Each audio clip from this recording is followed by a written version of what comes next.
అనేది ఎంత ఇంపార్టెంటో మ్యారేజ్ అనేది ఎంత ఇంపార్టెంటో మనందరికీ తెలుసు. ఎందుకంటే ఇది వివాహ వ్యవస్థ అనేది దేవుడు స్థాపించింది అని మనందరికీ తెలుసు. కాకపోతే ఏంటి అనంటే చిన్న చిన్న ఏవైతే ప్రాబ్లమ్స్ ఉంటాయో అవి చిన్నవే, యాక్చువల్‌గా పెద్ద విషయాలేం కాదు. కానీ ఆ చిన్న విషయాల్లో మనము తప్పిపోవడం వల్ల చక్కటి సంతోషకరమైన జీవితాన్ని మనము ఏ విధంగా కొలాప్స్ చేసుకుంటున్నామో, సో ఆ చిన్న చిన్న విషయాల్లో కరెక్షన్స్ పూర్తిగా మార్చుకోవడానికి టైం పడతది. కానీ చిన్న చిన్న కరెక్షన్స్ చేసుకోవడంలో పెద్ద ఇదేం పట్టదు. డైలీ యాక్టివిటీస్‌లో మనం చేసే చిన్న చేంజెస్ మన మ్యారేజ్‌ని హ్యాపీగా ఉంచగలదు. సో వీటిల్లో చాలా వరకు మేము మా మ్యారీడ్ లైఫ్‌లో నేర్చుకున్నవి, వేరే వాళ్ళకి కౌన్సిల్ చేసేటప్పుడు చూసి నేర్చుకున్నవి, ఇలాంటివి ప్రాక్టికల్‌గా మీ ముందు పెట్టాలి అని ఆశపడ్డాను. సో ఏంటి అంటే జెనసిస్ 2:18లో రాయబడినట్లు ఇది దేవుని యొక్క డిజైన్. అది ఎవరో మనుషులు పెడితే జరిగింది కాదు గానండి. మొదటి వివాహం దేవుడే చేశారు ఆదాము, అవ్వకి. ఓకేనా? సో ఇదేంటి అనంటే కేవలము ఆ రోజు మనం చేసే చేతులు పట్టుకొని చేయించే కోవెనెంట్ అంటే సమాజ పరంగా కాదు గానీ ఇది ఒక స్పిరిచ్యువల్ కోవెనెంట్. అంటే దేవుడు ఏర్పాటు చేసిన వివాహం. ఆయన ముందు మనము ఒక కోవెనెంట్ నిబంధన అనేది చేసుకుంటున్నాం అనేది మనం చూడొచ్చు. ఈ మ్యారేజ్‌లో సంతోషం అనేది మనం చాలా సార్లు మ్యారేజ్ అప్పుడు దీవిస్తా ఉంటాం. కలకాలం సంతోషంగా ఉండండి అని. అలా దీవించినంత మాత్రాన వచ్చేసే సంతోషం కాదది. అదేంటంటే బై ప్రాక్టీస్, పేషెన్స్, కమిట్మెంట్‌తో వచ్చే సంతోషం అనమాట. ఆళ్ళు అక్కడ అలా అనంగానే మనలో ఏదో ఒక సూపర్ న్యాచురల్ థింగ్ పనిచేసి ఓహో! వాళ్ళు దీవించారు కాబట్టి సంతోషంగా ఉన్నాం. వాళ్ళు దీవించారు కాబట్టి మేము ఇలా అయిపోయాము అనేది కాదు. లేకపోతే ఇంకొకటి కొన్నిసార్లు కొ కొ కొ అంటే జస్ట్ మామూలుగా చెప్తున్నాను. చాలా సార్లు ఏం చేస్తామో తెలుసా అండి? ఏదన్నా గొడవ వచ్చినప్పుడు, కొట్టుకునేటప్పుడు, తిట్టుకునేటప్పుడు అసలు ఈ పెళ్లి ఎవరు చేశారు అనేది ఆళ్ళ దగ్గరికెళ్ళిపోతాం. ఈ మ్యాచ్ ఎవరు తీసుకొచ్చారు? తర్వాత ఏ పాస్టర్ ఈ పెళ్లి చేశారు అనని. పాస్టర్ మీద ఆధారపడలేదు. లేకపోతే ఎవరు తీసుకొచ్చారనే వాళ్ళ మీద ఆధారపడి ఉండదు. మన వివాహ జీవితం అనేది మనం డైలీ ప్రాక్టీస్ చేసే వాటి మీద, అలానే మన యొక్క సహనము, మన యొక్క కమిట్మెంట్, చాయిసెస్‌ని బట్టి ఉంటది. కాబట్టి హ్యాపీ మ్యారీడ్ లైఫా? అన్‌హ్యాపీ మ్యారీడ్ లైఫా? అనేది అది డైలీ ప్రాక్టీస్‌ని బట్టొస్తది. ఒక రోజుతో వచ్చేది కాదు. ఓకే. మెయిన్‌గా ముందు అసల మ్యారేజ్ యొక్క పర్పస్ ఏంటి అనేది మనం చూస్తే ఇవన్నీ మనం ఆల్రెడీ విని ఉన్నాం కాబట్టి నేను మెయిన్‌గా ప్రాక్టికల్ థింగ్స్‌లోకెళ్ళిపోతాను. సో కంపానియన్‌షిప్ ఒకళ్ళకొకళ్ళు ఒకళ్ళు ఆదాము ఒంటరిగా ఉండడం దేవుడు చూడలేక ఏం చేశారండి, సాటి అయిన సహాయాన్ని ఇచ్చినట్లు మనం చూస్తున్నాం. అంటే ప్రతి విషయంలో కూడా సాటి అయిన సహాయంగా ఉండాలి, ఒక కంపానియన్‌గా ఉండాలి అని దేవుడు ఈ వివాహ వ్యవస్థని ఏర్పాటు చేశాడు. తర్వాత స్పిరిచ్యువల్ గ్రోత్ ఒకరినొకరు మనం ఎంకరేజ్ చేసుకోవాలి. ఏ విషయంలో? నార్మల్ ఫిజికల్ విషయాల్లో, అలానే స్పిరిచ్యువల్ గ్రోత్ అనేది కూడా స్పౌస్‌ని బట్టే ఉంటది. ఒకళ్ళు బాగా మంచిగా దేవునిలో ఉన్నారనుకోండి, ఇంకొకళ్ళు లేరనుకోండి, వి షుడ్ ఎంకరేజ్ దెమ్.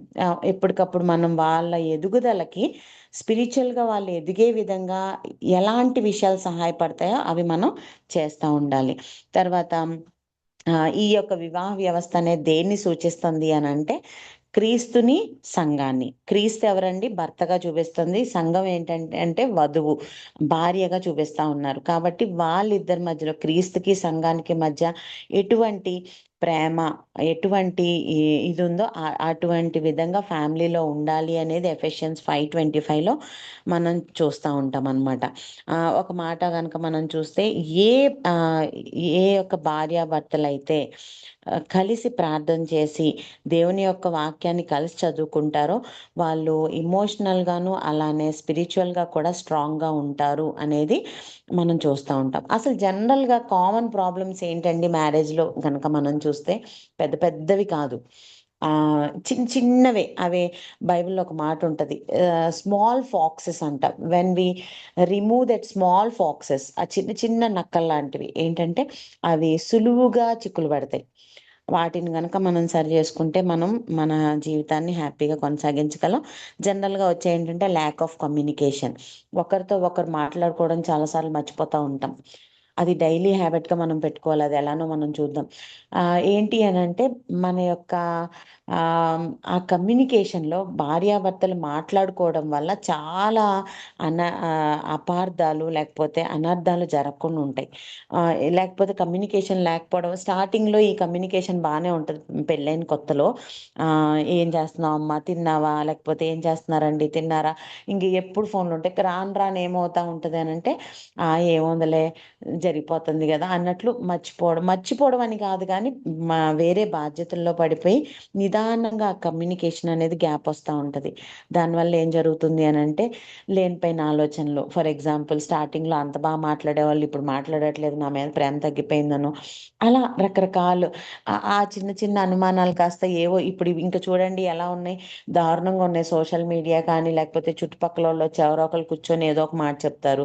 దాన్ని బట్టి ఇంకా వాళ్ళ యొక్క అనుమానాలకి స్ట్రాంగ్ పునాది వేసినట్లు అయిపోద్ది.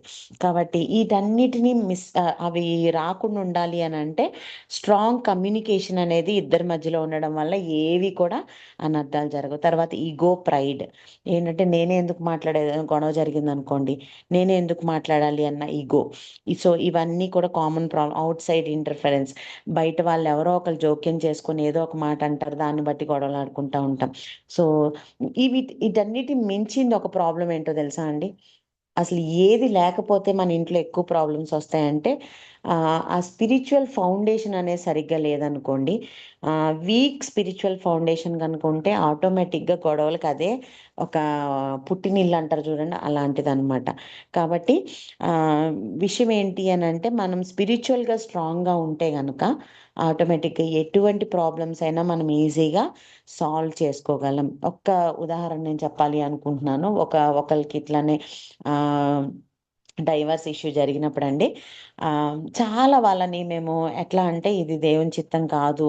అది చక్కగా మ్యారేజ్ అనేది దేవుని యొక్క నిబంధన. అది మనం దాన్ని మీరకూడదు అని చాలా చెప్పడానికి ప్రయత్నించాం. ఇటు వాళ్ళకి, అటు వాళ్ళకి. కానీ ఎంతసేపటికి వాళ్ళ ఇదిని బట్టి వాళ్ళు మాట్లాడుతా ఉన్నారు. ఓకే. కాదనట్ల ప్రాబ్లమ్స్ అందరి దాంట్లో ఉంటాయి. కాకపోతే అదే ఆ అమ్మాయి వాళ్ళ తండ్రితో ఒకసారి ఇట్లనే వాళ్ళ తల్లిదండ్రులతో కూడా మాట్లాడతా, ఏదున్నా చిన్న చిన్నయి ఉన్నప్పుడు కలపాలని ట్రై చేయాలి గానీ, మనం ఎప్పుడూ ఇట్లా విడదీయకూడదని చెప్తూ ఒక మాట చెప్పాం. ఏంటి అనంటే, అసలు దేవుడు ఇది ఒప్పుకోడు విడాకులనేది అన్నప్పుడు ఒక మాట అన్నారండి ఆయన. ఏంటో తెలుసా? "అసలు పక్కన పెట్టండయ్యా దేవుని విషయం పక్కన పెట్టండి. ఇప్పుడు ముందు ఇక్కడ ఏం జరగాలి" అప్పుడు వెంటనే ఇంకా వాళ్ళని ఏంటంటే కన్విన్స్ చేయడం అనేది మేము వదిలేసాం. ఎందుకంటే అసలు దేవుడినే పక్కన పెడితే నువ్వు ఏ విషయాన్ని బట్టి కలిసుంటావో ఆలోచించండి. కదా! ఆ పక్కన పెట్టి అసలు ముందు అది గాదు అనంటే, ఇంక నువ్వు ఏ పాయింట్‌ని బట్టి కలిసుంటారు అనేది మనం ఒప్పుకుంటామా? అంటే అసలు మనం ఆలోచిస్తాం. అసలు దేవుడి విషయానికొస్తేనే మనం ఆలోచిస్తాం. దేవుడు డిజైన్ చేసిందిది మనం విడిపోకూడదు అని. ఇంక దేవుడినే పక్కన పెట్టు అని అన్నారు అనంటే ఓకే. ఈళ్ళు కలిసుండే ప్రయత్నం. ఇంకా మేము కన్విన్స్ చేయడం గూడా మానేసాం. అదొక్క వర్డ్‌ని బట్టి. ఎందుకు అనంటేనండి, ఇంక మనం ఏ పాయింట్‌ని బట్టి వాళ్ళకి చూపించడానికి ఛాన్స్ లేదు. సో, ఎప్పుడైతే మనం స్పిరిచ్యువల్‌గా వీక్‌గా ఉంటామో, అసలు దేవుడు అనే పాయింట్ మన లైఫ్‌లో ఉండదో అంటే దేవుడిని నమ్ముకున్న వాళ్ళమే. దేవుడు లేని పాయింట్ అంటే నేను చెప్తుంది అన్‌బిలీవర్స్ గురించి కాదండి. దేవుడు మన లైఫ్‌లో సెంటర్ పాయింట్‌గా లేకపోతే ఇట్లాంటి ప్రాబ్లమ్స్ అన్నీ వస్తాయన్నమాట. ఓకేనా? సో, ఎలా మనం వాటిని ఆ చిన్న చిన్న ఫాక్సెస్‌ని ఎట్లా మనం ah, we can go through that లేకపోతే ఎట్లా మనం వాటిని జయించగలము అనేది గనక మనం ఆలోచిస్తే first one choose love daily. ఏదో ఒక రోజు వారానికొకసారి జస్ట్ ప్రేమగా మాట్లాడేసి అది కాదండి. ఇక్కడ ఏంటి అనంటే ఎవ్రీ డే అది ప్రతి ఒక్క రోజు మనం ప్రాక్టీస్ చేసేదిది. ప్రతి ఒక్క రోజు మనం చాలా కైండ్‌గా మాట్లాడుతా ఉండాలి ఒకళ్ళతో ఒకళ్ళం. ఫర్‌గివ్ చేసుకుంటా ఉండాలి. రోజులో ఏదో ఒక మాట ద్వారా ఒకళ్ళనొకళ్ళు హర్ట్ చేసుకుంటారు గదా! సో, ఒకవేళ రోజు హర్ట్ చేసుకోకపోయినా ఏంటి అనంటే కైండ్‌గా మాట్లాడుతూ ఒకళ్ళనొకళ్ళని క్షమించుకుంటూ చిన్న చిన్న పొరపాట్లైనా వెంటనే క్షమించేటట్లుండాలి. లేకపోతే ఏమవుద్దో తెలుసా అండి? ఒక విషయము ఒక గొడవయినప్పుడు వెంటనే గనక మనం క్షమించుకోకపోతే, ఒక రాత్రి గడిచిందంటే ఏమవుద్దో తెలుసా? రకరకాలవి మైండ్‌లోకొస్తాయి. అది ఇప్పుడివి రావు. ఇప్పుడు గొడవ ఒకవేళ ఈరోజు ఈరోజు రాత్రి గొడవ అయింది అనుకుందాం. రాత్రికి అలానే సెటిల్ చేసుకోకుండా, మనం ఫర్గివ్ ఇద్దరిని క్షమించుకోకుండా ఒకరినొకరు పడుకున్నాం అనుకోండి, రాత్రి సాతాను రకరకాల ఆలోచనలు లోపల పెడతాడు. ఇదిగో మ్యారేజ్ అయిన దగ్గర నుంచి జ్ఞాపకం చేసుకో, వాళ్ళేమన్నారు నిన్ను, వీళ్ళేమన్నారు వాళ్ళోళ్ళు, లేకపోతే అసలు ఎంత చేశాడు, అసలు ఇవన్నీ నువ్వు ఓర్చుకుంటూ వస్తున్నావు, రకరకాలవి గుర్తు చేస్తా ఉంటాడు సాతాను. అపవాదికి చోటియ్యకుడి అంటున్నాడు దేవుడు. రాత్రికి ఎందుకు, సూర్యుడు ఉదయించే లోపే రాత్రికే మీ యొక్క ప్రతి ఒక్క ఏదైతే గొడవలు ఆడుకోవడం కానీ, ఏది ఉన్నా కానీ, క్షమించలేని ఉన్నా కానీ రాత్రికే ఎందుకు క్షమించేసుకోమంటున్నాడు దేవుడు అంటే, లేకపోతే ఎవరికి చోటించిన వాళ్ళం అవుతాం మనం? అపవాదికి. ఇది ఇక్కడితో అయితే చిన్న నన్ను క్షమించు అనేది అంతా అయిపోద్ది. అదే రాత్రంతా మనం గ్యాప్ ఇచ్చామనుకోండి, సాతాను రకరకాలే మన మైండ్లో పెట్టేసి పొద్దున కల్లా ఆ గొడవని ఇంకా పెద్దది చేసేటట్లు చేస్తాడు. కాబట్టి ఎప్పటికప్పుడు క్షమించుకోవడం, వెంటనే క్షమించుకోవడం నేర్చుకోవాలి. అలానే ఒకరితో ఒకళ్ళం చక్కగా మంచిగా మాట్లాడడం అనేది అది మర్చిపోకూడదు. ఎప్పుడూ కూడా మన యొక్క తప్పుల్ని, అవతల వాళ్ళ తప్పులు అంటే మన భర్తదో, భార్యదో తప్పుల్ని గుర్తుపెట్టుకునే వారంగా మనం ఉండకూడదు. ఏంటంటే ప్రేమ అన్నిటినీ కప్పును. అర్థమైందా అండి? నిజంగా మనం ప్రేమిస్తే ఏం చేస్తామో తెలుసా? ఒకవేళ సరే చిన్న చిన్న తప్పులు ఆల్రెడీ మన మ్యారీడ్ లైఫ్‌లో చాలా ముందు ఉండుంటాయి. అవన్నీ గుర్తు తెచ్చుకోము. It will not keep record of wrongs. అయన్నీ పెట్టుకొని ఉండడం వల్ల మన యొక్క మంచి హ్యాపీ జీవితాన్ని పాడు చేసుకోవడం తప్ప ఏముండదు. కాబట్టి ఆ రికార్డులు పెట్టుకొని ఎప్పటికప్పుడు ఇదేం జరిగిందో తెలుసా? ఇదేం జరిగింది నెవర్. ఎప్పుడు మర్చిపోవడం నేర్చుకోవాలి. అదే ప్రేమకున్న మంచి లక్షణం మర్చిపోవడం. ఓకేనా? సో, ఆర్గ్యుమెంట్‌గా కాదు గానండి, మంచిగా సంతోషంగా మాట్లాడుకోవాలి. ప్రతిరోజు ప్రేమించాలి, క్షమించుకోవాలి, తప్పుల్ని గుర్తుపెట్టుకోకూడదు. రెండవది విషయం కమ్యూనికేషన్. ఇందాక చెప్పాను ఆల్రెడీ. ఏంటంటే అదే మెయిన్ ఇంపార్టెంట్ మ్యారేజ్‌కనమాట. ఆహ్, ఆహ్, మనం కమ్యూనికేషన్ ఉండమన్నారు గదా అని వింటారు కొంతమంది బానే. ఎట్లా అంటే, సరే వినమన్నారు, కౌన్సిలర్స్ ఎవరన్నా వినండి బాగా అన్నారనుకోండి మీ స్పౌస్‌ని. సరే అని బాగా వింటారు. విని ఏం చేస్తారో తెలుసా అండి? ఇంకా దాని నుంచి ఎక్కువ ఆర్గ్యుమెంట్ పెట్టుకోవాలని చూస్తారు. వినేది ఆర్గ్యుమెంట్ పెట్టుకోవడానికి కాదు గానీ, అర్థం చేసుకోవడానికి వినాలి. ఒకళ్ళనొకళ్ళతో మాట్లాడుకోవాలి. వినేదెందుకు అంటే అర్థం చేసుకోవడానికి. ఎప్పుడైనా గుర్తుంచుకోండి, గొడవ జరిగినప్పుడు అని అంటున్నాను అంటే, ప్రతి ఒక్కళ్ళ లైఫ్‌లో అది ఎంత పరిశుద్ధులైనా, ఎంత ఇదైనా అండి, చిన్న చిన్న మాటల విషయాల్లోనైనా భార్యాభర్తల మధ్యలో వస్తాయి. ఏ కుటుంబం ఇప్పుడు చూడండి, ఆహ్, హ్మ్, ఒకవేళ పుల్పిట్ మీద నుంచొని వాక్యం చెప్తున్నారు పాస్టర్ గారు, పాస్టర్ అమ్మగారు. మనకి తెలియదు వాళ్ళెంత ప్రతి ఒక్కళ్ళ లైఫ్‌లో అది జరుగుతానే ఉంటది. కానీ అవన్నీ ఆహ్, రాకుండా ఉండడం గ్రేట్ కాదు గానండి. అవన్నీ వచ్చినా హౌ వి హ్యాండిల్ అనేది ఇంపార్టెంట్, గ్రేట్. అవన్నీ లేక కాదు వాళ్ళు నుంచొని వాక్యం చెప్తుంది, లేకపోతే వాళ్ళు కౌన్సిల్ చేస్తుంది. వాళ్ళ కౌన్సిలర్స్ జీవితాల్లో గూడా ఇట్లాంటియుంటాయి. ప్రతి ఒక్కళ్ళం ఎవ్వరం దీనికి అతీతులం కాదు. కానీ హౌ వి హ్యాండిల్ అనేది ఇంపార్టెంట్. ఓకేనా? సో, ప్రతి ఒక్కళ్ళు ఇట్లా గొడవ ఆడుకునేటప్పుడు, మాట్లాడుకునేటప్పుడు హార్ష్, హార్ష్ వర్డ్స్ హర్ట్‌ఫుల్ అంటే ఇతరులని నొప్పించే విధంగా మనం ఎప్పుడు కూడా మాట్లాడకూడదు. అది గుర్తుపెట్టుకోండి. బాధ పెట్టుకుని, ఎందుకంటే చూడండి, ఒక దెబ్బైనా మర్చిపోతారు గానీ, ఒక మాట అన్నది ఎప్పుడు కూడా మనసులో అట్లా ఉండిపోద్ది. కాబట్టి ఎప్పుడైనా అట్లా గొడవ జరిగినప్పుడు వెంటనే అవతల వాళ్ళని నొప్పించే విధంగా మనం మాట్లాడకూడదు. అది రూల్. ఏంటి అనంటే, అవతల వాళ్ళని నొప్పించేటువంటి హక్కు మనకు లేదు. కాబట్టి ఆహ్, అలాంటి వర్డ్స్ మనం యూజ్ చేయకూడదు. జెంటిల్‌గా చక్కగా హానెస్ట్‌గా, జెంటిల్‌గా మాట్లాడడం అనేది కమ్యూనికేషన్‌లో మనం నేర్చుకోవాల్సింది. ఆహ్, ఇప్పుడు చూడండి, ఫర్ ఎగ్జాంపుల్ ఇక్కడ ఒక ఎగ్జాంపుల్ గూడా ఇచ్చాను. ఏంటి అనంటే, నువ్వు నన్నెప్పుడు అర్థం చేసుకోవు అననే కంటే, ఇప్పుడు ఒకవేళ నువ్వు నేను చెప్తుంది విననప్పుడు నాకు చాలా బాధ అనిపిస్తా ఉంటది. చూడండి దీనికి దానికి ఎంత తేడా ఉందో. మొన్న ఒక బ్రదర్ చెప్తూ ఒక మాట చెప్తున్నారు. అది balancing marriage and career and family గురించి చెప్తూ దాంట్లో చెప్పే విధానం ఒకటుంటదంట. కమ్యూనికేషన్‌లో చెప్పే విధానం ఒకటుంటది. జనరల్‌గా నేను చెప్తానండి అయినా వినరు అని చెప్తారంట కౌన్సిలర్స్‌కెళ్ళి. కానీ అక్కడ ఏ విధంగా చెప్తున్నామనేది చాలా ఇంపార్టెంట్. నాగింగ్‌గా అంటే, నువ్వెప్పుడు ఇంతే, నువ్విది తీసుకురావు, నువ్విది చెయ్యవు. ఇలా చెప్పడం వల్ల అవతల మనిషికి ఇంకా కోపమొచ్చి చేయాలనిపించినా చేయరంట. అది కాదు చెప్పే విధానం. అంటే ఇక్కడ మనం మాట్లాడేటప్పుడు నేను చాలా సార్లు చెప్పడానికి ట్రై చేశానండి, వినరండి అనంట. కానీ ఎలా ట్రై చేశావు అనేది ఇంపార్టెంట్. నువ్వు ఇంతే మారవు అనేది కాదు గానీ, ఇదిగో ఇలా అన్నప్పుడు నాకిట్లా అనిపిస్తుంది. చూడండి ఇప్పుడు ఇప్పుడు చెప్పిన ఎగ్జాంపుల్‌లో నువ్వెప్పుడు నన్ను అర్థం చేసుకోవు అనేది గట్టిగా కోపగించుకొని చెప్పేదానికంటే, అలా అంటే అవతల వాళ్ళకి జాలి లేకపోతే ప్రేమ రాదు గానీ, నేనెప్పుడైనా మాట్లాడుతున్నప్పుడు నువ్వు నన్ను అర్థం చేసుకోకపోతే చాలా బాధ అనిపిస్తుంది. ఈ రెండిటికి ఎంత తేడా ఉంది కదా! యువతల మాటకి కొంచెం ఆలోచించడానికి ట్రై చేస్తాడు. కోపమొచ్చినా గానీ, భార్య గానీ, భర్త గానీ. అలా గాకుండా ఎప్పుడు ఇంతే అనే మాట యూజ్ చేసి అలా మాట్లాడితే గనక ఆహ్, హ్మ్, ఇ ఇంకా గొడవలెక్కువయ్యే ఛాన్స్ ఉంటాయి తప్ప మారే ఛాన్స్ ఉండదు. కాబట్టి ప్రతిరోజు ఒక 10 నిమిషాలైనా ప్రతిరోజు అది పొద్దునవ్వచ్చు, ఉదయాన్నే ఒకవేళ పిల్లలు ఉండి ఇదంతా టైం కుదరదనుకుంటే వాళ్ళు లెగవక ముందే దేవునితో మాట్లాడుకున్నాక ఫస్ట్ ప్రయారిటీ మనకి దేవుడు. తర్వాత మీ యొక్క భార్యతో కానీ, భర్తతో కానీ కూర్చొని ఒక్క 10 నిమిషాలు ఒకవేళ పొద్దున్నే కుదరట్లేదా రాత్రికి. కానీ ప్రతిరోజు ఒక 10 నిమిషాలైనా సరే ఫోన్స్ అన్నీ పక్కన బెట్టి మాట్లాడడం అనేది చాలా చాలా ఇంపార్టెంట్. తర్వాత కలిసి ప్రార్థించండి. ఎవరు ఏ భార్యాభర్తలైతే కలిసి ప్రార్థిస్తారో వాళ్ళు కలిసి ఉంటారంటండి. కాబట్టి ప్రతిరోజు మన యొక్క దినాన్ని మనం ఎవరితో స్టార్ట్ చేయాలి అనంటే మన భార్యకి గాని, భర్తకి గాని గుడ్ మార్నింగ్ చెప్పే లోపే మనం మన దేవునితో మాట్లాడగలిగేటువంటి వారంగా ఉండాలి. ఆయన్ని గనక ముందు పెట్టుకుంటే మన జీవితంలో మన యొక్క కుటుంబ జీవితం చాలా సంతోషంగా అంటే గొడవలు రావు అని చెప్పను. గొడవలొచ్చినా కానీ మనం వెంటనే సర్దుకుపోతాము. వెంటనే మనం వాటి నుంచి బయటకొస్తాము అనేది ఖచ్చితమనమాట. కాబట్టి దేవుడు ఇప్పుడు ట్రయాంగిల్ ఉంటది గదండీ పైన.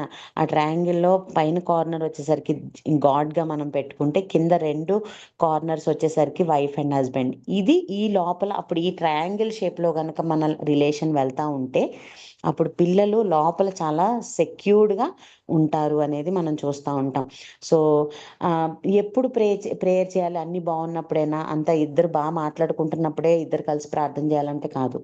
మాట్లాడుకుంటున్నప్పుడు చేయాలి. ఇద్దరు కలిసి గొడవాడుకున్నప్పుడు కూడా చేయాలి. గొడవాడుకున్నప్పుడు కూడా మీరు ఆలోచించండి ఎప్పుడు ప్రాబ్లమ్స్ సాల్వ్ అవుతాయో తెలుసా? మా జీవితంలో అయితే చాలా సార్లు ఇది మేము అబ్జర్వ్ చేసాం. ఏదన్నా కోపాలొచ్చినా, ఏదన్నొచ్చినా కలిసి ప్రార్థన చేయంగానే వెంటనే అవన్నీ పోయాయి. ఎందుకంటే ఆ ప్రార్థనలో బాధ గాని, లేకపోతే అది ఇద్దరం ప్రార్థన చేసుకున్నప్పుడు వెంటనే ఆ ఉన్న కోపం, ఆ బాధ అవన్నీ కూడా పోతా ఉండేయి. అప్పుడు మళ్ళీ మామూలుగానే మాట్లాడేసుకునేవాళ్ళం. కాబట్టి ఎలాంటి పరిస్థితిలోనైనా ఇద్దరూ మంచిగా అన్నీ బాగోన్నప్పుడైనా, డిఫికల్ట్ టైమ్స్‌లోనైనా కలిసి ప్రార్థన చేయడం మాత్రం మర్చిపోకూడదు. దేవుని యొక్క జ్ఞానాన్ని కలిసి ఆహ్, ఆహ్, వెతకాలి అనేది మనం చూస్తా ఉంటాము. అదే ఇందాక నేను చెప్పిన ఎగ్జాంపుల్ ఏంటంటే మా లైఫ్‌లో గూడా అని చెప్పాను గదా! ఎప్పుడైతే కలిసి మనం ప్రార్థన చేస్తా ఉంటామో, ఇద్దరి యొక్క హృదయాలు చాలా సాఫ్ట్ అయిపోతాయి. అప్పుడు దాకా ఎంత కోపమున్నా గానీ, కలిసి ప్రార్థన చేయంగానే ఆటోమేటిక్‌గా దేవుడు ఆ యొక్క హృదయాన్ని సాఫ్ట్ చేస్తాడు. ఒకళ్ళకొకళ్ళు సారీలు చెప్పుకుంటాము. ప్రాబ్లమ్‌కి సొల్యూషన్ దొరుకుతుంది. తర్వాత నాలుగోది గనుక మనం చూస్తేనండి, ఒకళ్ళనొకళ్ళు ఎప్పుడైనా సరే మనం ఒకళ్ళనొకళ్ళు రెస్పెక్ట్ ఇచ్చుకోవాలి. అది ఎవరి ముందైనా సరే, వాళ్ళ ముందైనా సరే, మన భార్య ముందైనా సరే, భర్త ముందైనా సరే, రెస్పెక్ట్ ఇవ్వడం మాత్రం చాలా ఇంపార్టెంట్. చాలా సార్లు మనం ఏమనుకుంటామంటే నవ్వుతాలుగా ఇష్టం వచ్చినట్లు మాట్లాడేస్తాము. కానీ అదేమనుకుంటా అంటే ఆయనకి అలవాటేనండి నేనెప్పుడు అంటాను. కొన్ని కొన్ని సార్లు కొంతమంది చూసినప్పుడు వేరే వాళ్ళ దగ్గర జోక్స్ ఏస్తాం భర్త గురించి. లేకపోతే ఆహ్, ఆహ్, ఏంటంటే ఆహ్, కొంచెం ఇదిగా మాట్లాడుతా ఉంటారు. ఆ భార్య అయినా అవ్వచ్చు, భర్త అయినా అవ్వచ్చు. అది ఎందుకమ్మా అట్లా అడిగినప్పుడు, ఇది మాకు అలవాటేనండి ఎప్పుడు నవ్వుతాలుగా కానీ గుర్తుపెట్టుకోవాలి ఏంటంటే, అది నవ్వుతాలకే అవ్వచ్చు, లేకపోతే ఆ మూమెంట్‌లో ఏదో ఒకటి అర్థం చేసుకుంటారులే అన్న భావంతో అవ్వచ్చు, ఏదైనా అవ్వచ్చు కానీ అది మనసులో అలా ముద్రించబడిపోతది. అది ఎప్పుడు బయటకొస్తది అనంటే, ఏదన్నా సిట్యుయేషన్స్ అన్‌ఫేవరబుల్‌గా ఉన్నప్పుడు అవి బయటకొస్తాయి. కాబట్టి ఎప్పుడైనా గుర్తుపెట్టుకోండి. ఒక ఇన్సల్ట్ చేస్తున్నట్లు గాని, తక్కువ చేసి మాట్లాడుతున్నట్లు గాని, లేకపోతే హేళన చేసి మాట్లాడుతున్నట్లు గాని ఎప్పుడూ కూడా మాట్లాడకూడదు. ఓకేనా? తర్వాత ఒకవేళ ఏదన్నా ఒక డెసిషన్ తీసుకోవాలనుకుంటున్నాము. ఆ టైంలో భార్య వచ్చో భర్త వచ్చో ఇలా చేస్తే బాగుండు అని చెప్తున్నారు అనుకోండి, నువ్వు నాకు చెప్పేది ఏంటి అని భార్యను అనకూడదు, లేకపోతే భర్తను కూడా కొన్నిసార్లు అంటూ ఉంటారు. సో అలాంటి మాటలు కూడా అంటే వాళ్ళ యొక్క ఒపీనియన్కి వాల్యూ ఇచ్చే వారంగా మనం ఉండాలి. ఓకే, నా మంచిని కోరుకొని ఇప్పుడు చూడండి, లోకంలో ఎవరండి మంచి కోరుకునేది? ఒక భార్య గురించి భర్త, భర్త గురించి భార్య కదా. కానీ చాలాసార్లు ఎట్లా మాట్లాడతారు అని అంటే, నేను తప్పు అనను అది, కానీ అది మనం ముందుకెళ్ళాక చూద్దాము ఒక పాయింట్లో. ఏంటి అని అంటే, లైఫ్లో ఆలోచించండి, నా భర్త బాగుండాలి అని ఆలోచించేది ఒక భార్య ఆలోచిస్తుంది. ఓకేనా? ఎందుకు అనంటే తనకి ఇంపార్టెంట్ భర్త అనేది. ఒక భార్య చక్కగా ఉండాలి, నేను హ్యాపీగా ఉంటానని ఆలోచించేదే భర్త. ఇద్దరిలో ఎవరు శత్రువులు కాదు కదా. కాబట్టి వాళ్ళ యొక్క ఒపీనియన్స్, ఓకే ఇది నా మంచి కోసమే చెప్తారు కదా అని వాళ్ళ యొక్క ఒపీనియన్స్కి వాల్యూ ఇచ్చే వరంగా ఉండాలి. తర్వాత అప్రిషియేట్ దేర్ ఎఫర్ట్స్. వాళ్ళు చేస్తున్న చిన్న చిన్న పనుల్ని మనం అప్రిషియేట్ చేస్తూ ఉండేవాళ్ళం కూడా. ఒకవేళ జాబ్స్ చేస్తున్నారా, ఓకే ఎంత కష్టపడి వస్తున్నావో, లేకపోతే అంటే చిన్న చిన్న విషయాలకే అప్రిషియేట్, చాలా కష్టపడుతున్నావు నువ్వు అని. లేకపోతే హౌస్ వైఫ్స్ ఉన్నారా, వాళ్ళనైతే, లేకపోతే జాబ్ చేసే వైఫ్స్, వాళ్ళని నువ్వు అది చేసుకొని ఇది బ్యాలెన్స్ చేసుకుంటే ఎంత బాగా చేసుకుంటున్నావో. చిన్న చిన్న అప్రిషియేషన్స్, ఏం పెద్ద పెద్ద పొగడే అక్కర్లేదు, లేకపోతే పెద్ద పెద్ద భవనాలు ఇంద్ర భవనాలు కట్టక్కర్లేదని చిన్న అప్రిషియేషన్స్ ఏంటంటే అది ఎంత హ్యాపీనెస్ ఇస్తుంది అని అంటే, ఇప్పుడు ఫర్ ఎగ్జాంపుల్ చూడండి, ఒక్క మాట నేను చెప్పాలనుకుంటున్నాను. కొన్నిసార్లు బయట వాళ్ళు వచ్చినప్పుడు చాలా హ్యాపీగా మనం సర్వ్ చేయడానికి ఇష్టపడతాము, లేకపోతే మంచిగా వాళ్ళని చూసుకోవడానికి ఇష్టపడతాం. ఎందుకు అంటే వాళ్ళు ఒక చిన్న అప్రిషియేషన్ ఇస్తారు, అబ్బా ఎంత బాగా చూసుకుందో మమ్మల్ని, లేకపోతే ఎంత బాగా చూసుకున్నాడు మమ్మల్ని అని. వాళ్ళ కోసం ప్రయాసపడుతున్నాం కదా. ఎందుకు? వాళ్ళు ఒక చిన్న అప్రిషియేషన్ ఇస్తారు, చాలా బాగా చూసుకున్నారు మమ్మల్ని, ఇన్ని రోజులు వచ్చినందుకు ఒక 2-3 డేస్ అక్కడ ఉన్నారనుకోండి మన ఇంట్లో, వాళ్ళని ఎంత బాగా చూసుకోవాలని ట్రై చేస్తాము. వాళ్ళు చిన్న అప్రిషియేషన్ ఇస్తారు, ఏంటి చాలా బాగా చూసుకుంది వెళ్ళినప్పుడు, చాలా బాగా చూసుకున్నాడు వెళ్ళినప్పుడు అని. మరి అలాంటప్పుడు ఆలోచించండి, ఒక చిన్న అప్రిషియేషన్ ఇచ్చే వాళ్ళనే అంత బాగా చూసుకుంటే, రోజు అప్రిషియేట్ చేస్తున్నారు అనుకోండి, మనం అనుకుంటాం ఇంకా రోజు పొగడ్తలు కావాలండి వీళ్ళకి అన్నట్లు మాట్లాడతారు కొన్నిసార్లు. కానీ ఇది రియాలిటీ. ఏంటి అనంటే చిన్న మాటే, చాలా కష్టపడుతున్నావు, చాలా బ్యాలెన్స్ చేస్తా ఉన్నావు ఫ్యామిలీని, కెరియర్‌ని, తర్వాత ఇంట్లో పనులన్నీ చేసి పిల్లల్ని మేనేజ్ చేస్తా ఉన్నావు. లేకపోతే భర్తకొచ్చేసరికి ఎంత బాగా సపోర్ట్ చేస్తున్నారండి. అట్లా చిన్న చిన్న మాట, అప్రిషియేషన్ మాటనేది వాళ్ళని ఇంకా మిమ్మల్ని చూసుకునేటట్లు ప్రోత్సహిస్తదనమాట. ఓకేనా? సో, కాబట్టి ప్రతిరోజు అప్రిషియేట్ చేయడం అనేది మర్చిపోవద్దు. ఏం కాస్ట్ అవుతుందండి మనకి? ఊర్లో వాళ్ళందరిని అప్రిషియేట్ చేస్తాం. నిజంగా నాకు ఒక్కొక్కసారి చాలా బాధ అనిపిస్తా ఉంది. కొంతమంది కౌన్సిల్ చేసేటప్పుడు కానీ, ఒక్క చిన్న మాట చెప్పొచ్చు కదన్నా, లేకపోతే ఒక చిన్న మాట చెప్పొచ్చుగా సిస్టర్ అని అంటే ఏమంటారో తెలుసా? ఆళ్ళంతే మారరండి. కానీ ఊర్లో వాళ్ళందరిని, ఆఫీసులో వాళ్ళని పొగుడుతారు. తర్వాత ఇంటి చుట్టుపక్కల వాళ్ళని ఆళ్ళలా మంచిగా చేస్తున్నారని పొగుడుతారు. ఆళ్ళందరిని పొగిడే బదులు నీ భార్యని, నీ భర్తని పొగడడం వల్ల ఏమవుతుంది అనంటే, ఒక చిన్న మాటే గదా. అక్కడ నోరు రాదు వాళ్ళకి. కానీ ఊర్లో వాళ్ళందరిని పొగుడుతారు. ఇప్పుడు ఊర్లో వాళ్ళు గాదు గదా ఉద్ధరించేది. ఇక్కడ ఏంటి అంటే మ్యాటర్, మన ఫ్యామిలీ సంతోషంగా ఉండాలి అంటే, మన పిల్లలు సెక్యూర్డ్‌గా ఉండాలంటే, ఫస్ట్ మన ఫ్యామిలీ హ్యాపీగా ఉండాలి. కాబట్టి ఆ చిన్న అప్రిషియేషన్ ప్రతిరోజు చెప్పినా పర్లేదండి. చెప్పాలి కూడా. చాలా కష్టపడుతున్నావు, చాలా బ్యాలెన్స్ చేస్తున్నావు. ఇట్లాంటి వర్డ్స్ అక్కడ మీకు అంటే ఇది చెప్పమన్నాం గదని ఇదే కాదు. మీకేదనిపిస్తుందో, మీ భార్యలో గాని, భర్తలో గాని ఏదనిపిస్తుందో ఆ వర్డ్స్ మనం యూజ్ చేయాలి. ఓకేనా? సో, ఆహ్, నా ఇంకొకటేంటంటే, పర్సనల్‌గా ఉన్నప్పుడు మనం అప్రిషియేట్ చేయాలి. బయటున్నప్పుడు గూడా, ఎవరన్నా వచ్చినప్పుడు గూడా ఇన్సల్ట్ చేయకూడదు. రెండవది, మా మా ఆయన చాలా బాగా ఆహ్, మేనేజ్ చేస్తారండి. లేకపోతే అంటే మేనేజ్ అంటే ఫ్యామిలీని ఇదంతా మేనేజ్ చేస్తారు. లేకపోతే మా హస్బెండ్ నాకు సపోర్ట్ ఇస్తారు. మా ఆవిడ నాకు మా ఆవిడ మొత్తం అన్నీ చూసుకుంటది. ఇట్లా జస్ట్ ఒక చిన్న మాట బయట వాళ్ళొచ్చినప్పుడు, ఇన్ పబ్లిక్ ఏదైతే మనం అప్రిషియేట్ చేస్తామో వాళ్ళలోనంట ఆ కాన్ఫిడెన్స్‌ని, లవ్‌ని బిల్డ్ చేస్తది. ఇంకా ఓహ్! నా భర్త నా గురించి ఇంత చెప్తున్నాడు, ఇంత మంచిగా అనుకుంటున్నాడు, ఇంకా నేను చెయ్యాలి, ఇంకా నేను చెయ్యాలి అంతే కదా, బాస్ వచ్చి ఎంప్లాయీస్కి వాళ్ళు అప్రిషియేషన్ ఇస్తున్నప్పుడే కదండి ఇంకా నేను బాగా చేయాలి అన్న ఫీలింగ్ వస్తుంది. మరి అక్కడ ఎంత అప్రిషియేషన్ ఇంపార్టెంటో, ఒకవేళ ఎప్పుడు చూసినా చేసావులే అన్నట్లు బాస్ ఒక మేనేజరు ఒకవేళ ఎప్పుడు ఎంత బాగా చేస్తున్నా కానీ ఒక్క మాట కూడా అనకుండా ఎప్పుడు చేసావులే, చేయాల్సిన బాధ్యత కాబట్టి చేసావు అన్నట్లు చూస్తున్నాడు అనుకోండి, మనకి ఆ ఎంకరేజ్మెంట్ ఉంటుందా? ఉండదు కదా. సేమ్ అదే విధంగా ఫ్యామిలీలో కూడా ఎంకరేజ్మెంట్ అనేది చాలా ఇంపార్టెంట్. ఓకేనా? చిన్న appreciation, it it cost nothing. డబ్బులు ఇవ్వక్కర్లేదు మీరు, లేకపోతే ఏమి ఇవ్వక్కర్, ఒక చిన్న మాట ప్రతిరోజు చెప్పడం వల్ల వాళ్ళలో ఆ కాన్ఫిడెన్స్ అండ్ లవ్ బిల్డ్ అవుతుంది. కాబట్టి respect each other daily, protect your marriage. ఒక హెల్దీ బౌండరీస్ పెట్టుకోవడం అనేది చాలా ఇంపార్టెంట్. తర్వాత మనం చాలాసార్లు ఏం చేస్తామంటే, నా భర్త వినడు, నా భార్య వినదు అని చెప్పేసి ఏం చేస్తామంటే వేరే వాళ్ళతో మన ఇమోషన్స్ షేర్ చేసుకుంటూ అక్కడ నుంచి ఏమంటారు, ఆ సానుభూతి తెచ్చుకోవాలని ట్రై చేస్తూ ఉంటాం. కానీ అది ఎంత డేంజరో ముందుకు వెళ్ళేటప్పుడు ఏమవుతుందో తెలుసా అండి? మనం ఎప్పుడు కూడా ఇంకా ఇది మానేస్తాము. ఇప్పుడు చూడండి, ఒక వైఫ్ హస్బెండ్ మీద డిపెండ్ అవ్వడం మానేస్తుంది, రోజు రోజుకి గొడవలు అలానే వచ్చేస్తున్నాయి. వెళ్ళి ఇంకొకరితో చెప్పి సానుభూతి తెచ్చుకోవడానికి ట్రై చేస్తూ ఉన్నాము. ఏమవుద్దనంటే ఈ రిలేషన్లో గ్యాప్ వచ్చేస్తుంది, ఇక్కడ రిలేషన్ ఎక్కువ అవుతా ఉంటది. అది సేమ్ జెండర్ అయినా అవ్వచ్చు, ఆపోజిట్ జెండర్ అయినా అవ్వచ్చు. అసలు ఆపోజిట్ జెండర్ అనేది చాలా భయంకరమైన విషయం. ఎందుకు అనంటే అది ఇంకా రకరకాల రిలేషన్షిప్స్కి దారితీస్తుంది. సేమ్ జెండర్తో ఒక వైఫ్ వెళ్ళి వేరే తన ఫ్రెండ్తో, అంటే గర్ల్ ఉమెనే కానీ వెళ్ళి షేర్ చేసుకోవడం వల్ల ఏమవుతుంది అనంటే వీళ్ళిద్దరి మధ్యలో, ఎవరిద్దరి మధ్యలో, భార్యాభర్తల మధ్యలో గ్యాప్ అనేది పెరిగిపోతూ ఉంటుంది. కాబట్టి ఇమోషనల్ సపోర్ట్ కూడా మోస్ట్లీ సాధ్యమైనంత వరకు అర్థమయ్యేటట్టు చెప్పి భార్యాభర్తల మధ్యలోనే అది ఉండాలి అనేది నా ఒపీనియన్. ఎందుకు అనంటే బయట వాళ్ళ మీద మనం ఆధారపడిపోతూ ఉంటాము. చిన్నగా స్టార్ట్ అవుతుంది, లాస్ట్కి ఇంక అంతేలే, నా భర్త ఇంతే, నా భార్య ఇంతే, నేను ఎప్పుడు ఇంక బయట వాళ్ళతో షేర్ చేసుకోవడమే అని ఆ యొక్క మన యొక్క ఇది ప్రాబ్లం ఎక్కువైపోతుంది. తర్వాత హెల్దీ బౌండరీస్ కూడా మనం పెట్టుకోవాలి.